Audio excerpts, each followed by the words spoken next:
Бірде әуестің анасы Балапан, біздің үй жақта бір қыз бар, өте пысық қыз екен, ернұрға алып берсеңдер қайтеді, деді. Амандық пен әуес қызды көруге барады. Қыз ерлі-зайыптылардың көңілінен шықты. Ернұр тұла бойы тұңғыштары, ұлдарының аяқтануына екеуі де іштей тілеулес. Ернұрды ертіп барып қызды көрсетеді. Қыз Ернұрдың да көңілінен шыққан сияқты. Ернұр қызбен 10 шақты күн сөйлесіп жүріп, үйленуге ұсыныс жасайды. Қыз келіседі. Сөйтіп екеуі үйленеді. Амандық пен әуестің қуаныштарында шек жоқ. Тұңғыштары шаңырақ көтерді, келінді болды. Үлкен аяқтанса, қалғандары да ағаларының жолымен жүретіні аян. Алдыңғы арба қайда жүрсе, соңғы арбада сонда жүреді деген.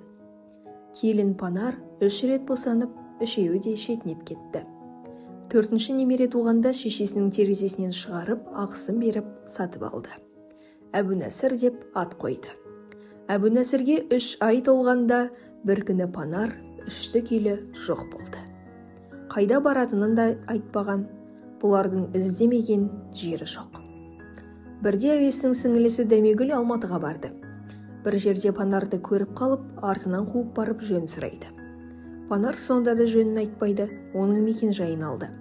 Соңынан Ернұр барып алып келді. 6 ай бойы қайда, не істеп жүргенін күйеуінен де жасырады.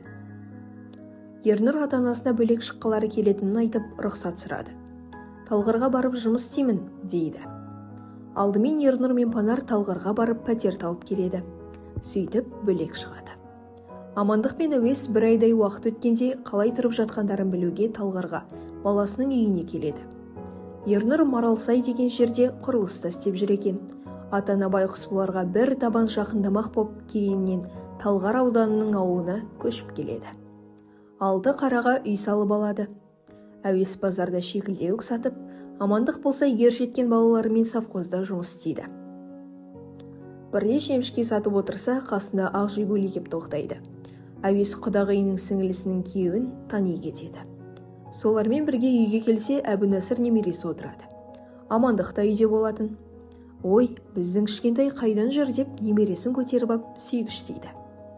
Сөйтсе, әңгіме былай болыпты.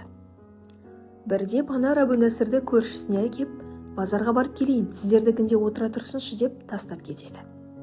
Көршісі баланы 2 күн қарайды, шешесі келмейді.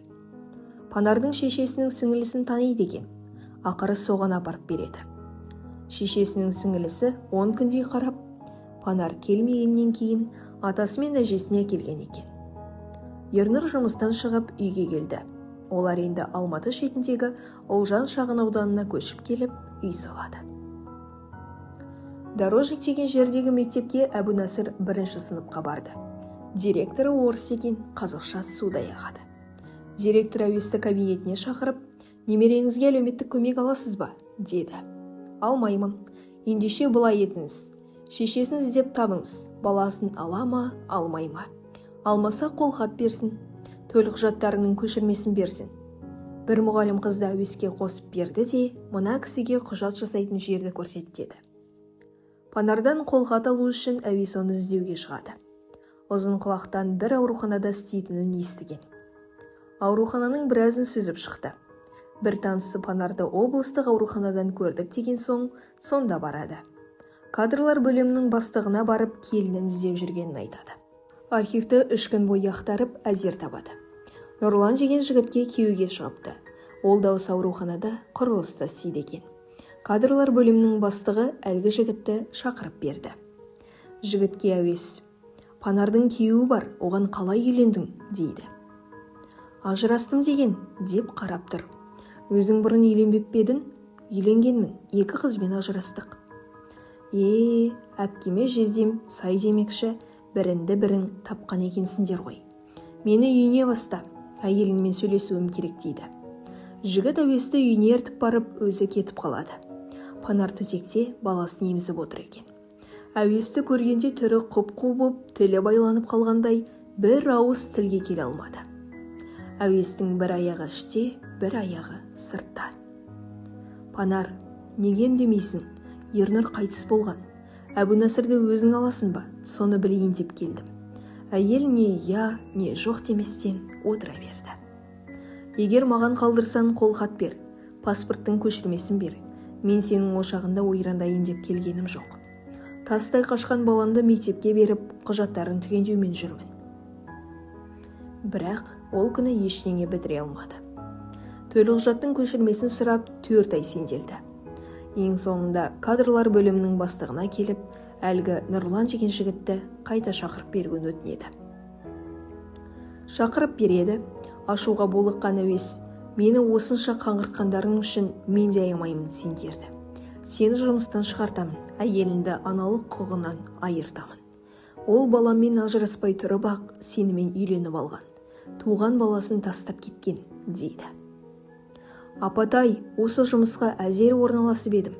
Қолхатты мен алып беремін, деп жалынғандай кейіп танытты.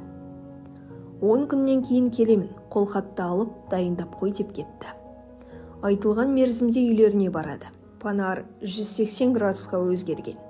Апа, келіңіз, жоғары шығыңыз деп бәйек болады. Қызылдап шай құйды, ішкісі келмеген, бірақ асты қорлау, күпілдік. Әбунәсірді ерте барыпты, бірақ бетінен сүйген де жоқ. Әбунәсір ме? Деді де қойды.